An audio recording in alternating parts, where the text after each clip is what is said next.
Picture this. You're a starving Homo sapiens 50,000 years ago. Your tribe just took down a mammoth, and tonight, everyone feasts. But the very next day, you trap a saber-toothed cat. Hundreds of pounds of prime muscle just sitting there. You'd think it's time for a prehistoric barbecue. Instead, your tribe leaves it for the vultures. Throughout human history, we've eaten practically every plant eater on Earth. But the predators? We almost never touch them. Why would our perpetually hungry ancestors turn down a mountain of free meat? It wasn't an accident. It was a bloody survival equation. Let's look at the sheer mechanics of getting dinner. Hunting a deer makes perfect sense. It grazes, it gets spooked, you coordinate a trap, and you walk away with hundreds of pounds of relatively safe calories. Hunting a wolf? That is a gamble, where the prize actively wants to kill you back. You are risking massive blood loss, infection, and a very permanent end to your genetic lineage, all for a stringy, stressed-out carcass. Our ancestors didn't have calculators, but their starving bodies instinctively understood a very brutal cost-benefit analysis. Calories in must exceed calories out, or your tribe dies. And this is where the math of the food chain steps in to crush the idea entirely. Long before modern ecologists gave it a name, the Ice Age enforced the 10% rule with ruthless efficiency. You see, nature is a terrible accountant. Every single time energy moves up a step on the food chain, roughly 90% of it is just gone. It gets burned off as body heat, spent sprinting after prey, or wasted during digestion. Only about 10% actually survives the climb. Picture a lush prehistoric valley. 100 pounds of green vegetation grows from the earth. That 100 pounds of plants can support maybe 10 pounds of grazing herbivore. And that 10 pounds of prey? It only supports about 1 single pound of predator. To put just 1 pound of saber-toothed cat or wolf meat on a cave floor, the ecosystem had to burn through 10 pounds of deer and 100 pounds of plants beneath it. Predators are, by biological design, the absolute most expensive meat on the planet. Hunting them as a staple food, or even trying to domesticate them, would have been evolutionary suicide. No prehistoric tribe ever had the surplus energy to throw away on an animal that requires a mountain of other animals just to exist. Energy was the ultimate prehistoric luxury, and you don't waste it trying to eat the hunters. Math eliminated predator meat from the daily menu. But even if our ancestors accidentally killed a curious bear and decided to eat it, another invisible death sentence was waiting for them at the cellular level. Imagine a proud prehistoric chieftain. He has just survived a brutal, bloody fight with a massive cave bear. He wants the beast's power, so he cuts out the liver, the most nutrient-dense organ, and eats it. He expects to absorb the bear's primal strength. Instead, within 24 hours, an absolute nightmare begins. His skull pounds like it's cracking open from the inside. He vomits violently. Then, the horror truly sets in as his skin literally begins peeling off in massive sheets. His hair falls out in clumps, his organs shut down, and he dies screaming in pure agony. To the terrified tribe watching from the shadows of the cave, this wasn't biology. It was a curse. It was the bear's furious spirit taking its revenge from the afterlife. The message was clear: do not eat the monsters. But we know today that it wasn't magic, it was chemistry. Specifically, a terrifying silent killer that modern science calls biomagnification. You see, nature has a very dark sense of humor. Toxins in the environment, whether they are heavy metals pulling from the earth or naturally occurring poisons, do not just disappear as they move up the food chain. They concentrate. When a grazing animal eats a mountain of plants, it absorbs all the microscopic, naturally occurring metals and toxins those plants pulled from the soil. The grazer doesn't sweat those toxins out.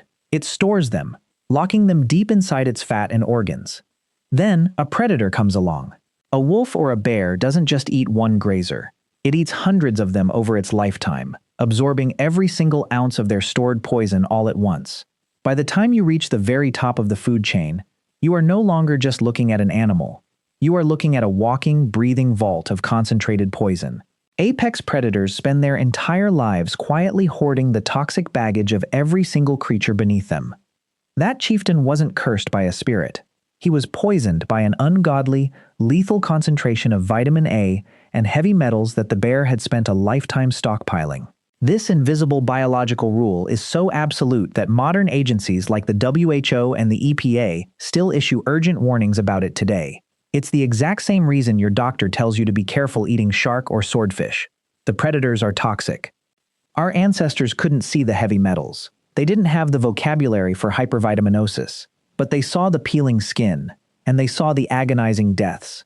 They learned, the hard way, that the flesh of a hunter is fundamentally tainted. Heavy metals and accumulated toxins, however, usually take time to build up. They can take years to slowly ruin a human body. But there was something else.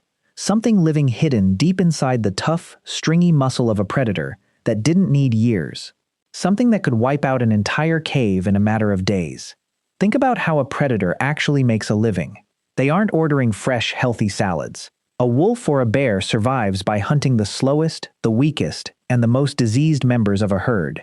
They are the cleanup crew for nature's sick ward.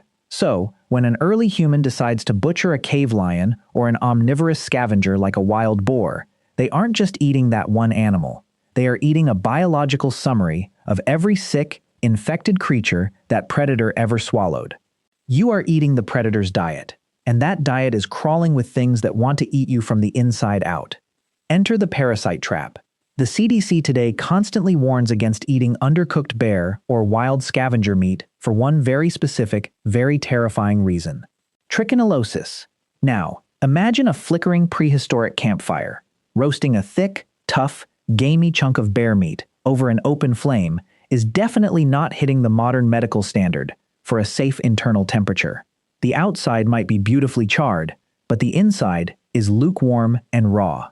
Hidden deep inside that bloody muscle are microscopic cysts, tiny, coiled worms, just waiting patiently. When our starving ancestor swallows that meat, the human stomach acid doesn't kill the larva, it just dissolves their protective shells. It wakes them up, they hatch. They multiply by the tens of thousands in the gut, and then the real horror movie begins. These worms don't stay in the stomach. They literally bore their way through the intestinal wall, hijack the bloodstream, and spread through the body like microscopic shrapnel. They seek out hard-working tissue to build new homes. They burrow into the biceps, the jaw muscles, the diaphragm, and even the brain, curling up right inside the muscle fibers. The victim's face swells. Their muscles burn with a paralyzing, fiery agony. Every single breath becomes a desperate battle as the worms invade the chest cavity. The mighty human hunter, conqueror of beasts, is slowly and gruesomely rotting from the inside out. Watching half your hunting party drop dead in agonizing, feverish spasms just weeks after a feast leaves a permanent psychological scar. It creates a trauma that essentially writes itself into our survival instincts. The price paid in blood, wasted calories, and horrifying, unexplained deaths laid down an absolute boundary. Our ancestors didn't need a microscope or a medical degree to understand nature's message. They did something much smarter. They didn't write medical journals. They wrote myths. Homo sapiens took the brutal, bloody lessons of the food chain and dressed them up as divine law. They turned a biological death sentence into a sacred, unbreakable taboo. Step into the flickering darkness of the Chauvet Cave in southern France, a time capsule from 30,000 years ago. Run a torch along those ancient, sweeping limestone walls. What do you see? Massive, beautifully detailed cave lions, imposing bears, silent wolves. But look closer at how they are painted. They aren't depicted as game. There are no spears sticking out of their ribs, no hunting parties driving them off cliffs. They are painted with raw reverence, with sheer terror. They are drawn as spirits, as totems, as untouchable gods. And you do not serve a god for dinner. You do not roast the spirit animal that protects your tribe's warriors. By elevating apex predators from the dirt to the heavens, early humans engineered the ultimate survival hack. If a creature is sacred, it is officially off the menu. Fear and worship did the heavy lifting that science couldn't yet explain. The human mind is brilliantly ironic like that. We took the very animals that would silently poison us with heavy metals and gut us with parasites, and we put their skulls on the heads of our chieftains. Millennia later, this prehistoric instinct didn't fade away.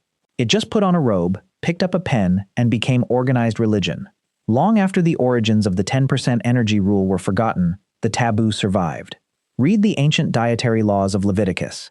It explicitly forbids eating birds of prey, naming eagles and vultures directly. Islamic dietary law draws the exact same immovable boundary, strictly prohibiting any animal that hunts with fangs or talons. Across completely disconnected civilizations, separated by oceans, centuries, and language, Humanity converged on the exact same spiritual conclusion.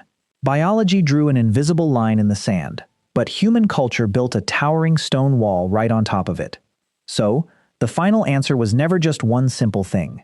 It's a massive, unbreakable wall, built from ecology, stacking on top of chemistry, stacking on top of biology, and topped off by culture.